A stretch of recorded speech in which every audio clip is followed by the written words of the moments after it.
নমস্কার দাদা ভাইরা বৌদিরা সকলকে বলা হচ্ছে সরস্বতী পুজোর আমন্ত্রণ। আমাদের বনকাটিকা মাঠে সরস্বতী পুজো দেখতে চলে আসবেন সবাই।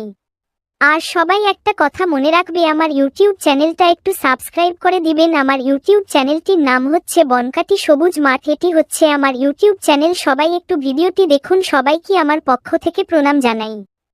বনকাটি গ্রামটা ছোট হলেও সেখানে উৎসবের রং ছড়িয়ে থাকে সারা বছর জুড়ে।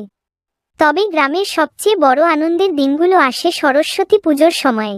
প্রতি বছর যখন জানুয়ারি মাসের শেষ দিকে ঠান্ডা হাওয়া একটু একটু করে কমে আসে, তখনই বনকাটির মাঠে শুরু হয় প্রস্তুতি। বাঁশ, বেত, রং, কাপড় আর মাটি নিয়ে প্যান্ডেল তৈরির কাজ। এই কাজটা করে গ্রামেরই একদল তরুণ। পাপুন, কমলেশ, সুরা, ছোটু, পীযূষ, অনুকূল, টুকাই, হ্যাবল, শান্তনু আর সুদীপ।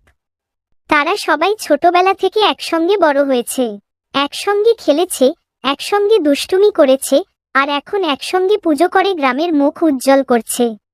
এক সন্ধ্যায় মাঠে দাঁড়িয়ে পাপুন বলল, এইবার এমন প্যান্ডেল বানাবো গ্রামের বাইরে থেকেও লোক আসবে দেখতে। কমলেশ হেসে বলল, তাহলে বাজেটও লাগবে বড়। সুরা, তোদের চাঁদা তোলার দায়িত্ব দিলাম। সবাই হাসতে হাসতে কাজে লেগে গেল। কেউ বাঁশ কাটছে, কেউ কাপড় মেপে নিচ্ছে, কেউ আবার ঠাকুরের জন্য ফুল কিনতে বাজারে যাচ্ছে। রাতভর কাজ চলল।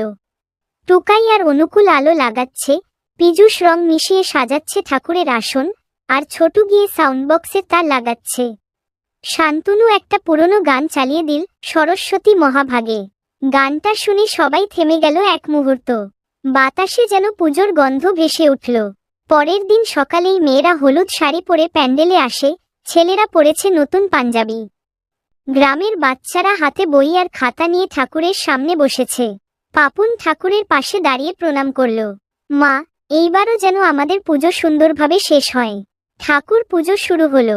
পুরোহিতের মন্ত্র, ঢাকের আওয়াজ, শঙ্খধ্বনি, পুরো বনকাটি যেন আলোকিত হয়ে উঠল। সন্ধ্যায় শুরু হলো সাংস্কৃতিক অনুষ্ঠান।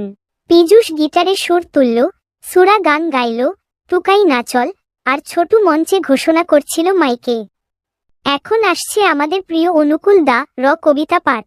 হাসি, করতালি আর আনন্দে ভরে উঠল বনকাটি।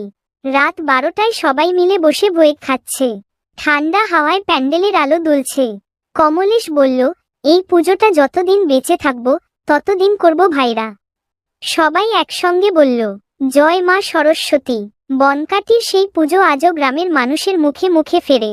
পাপুন, কমলেশ, সুরা, ছোটু, পীযূষ, অনুকূল, টুকাই, হ্যাবল, শান্তনু আর সুদীপ, এদের বন্ধুত্ব, একতা আর পরিশ্রমী বনকাটির গর্ব হয়ে আছে আজও।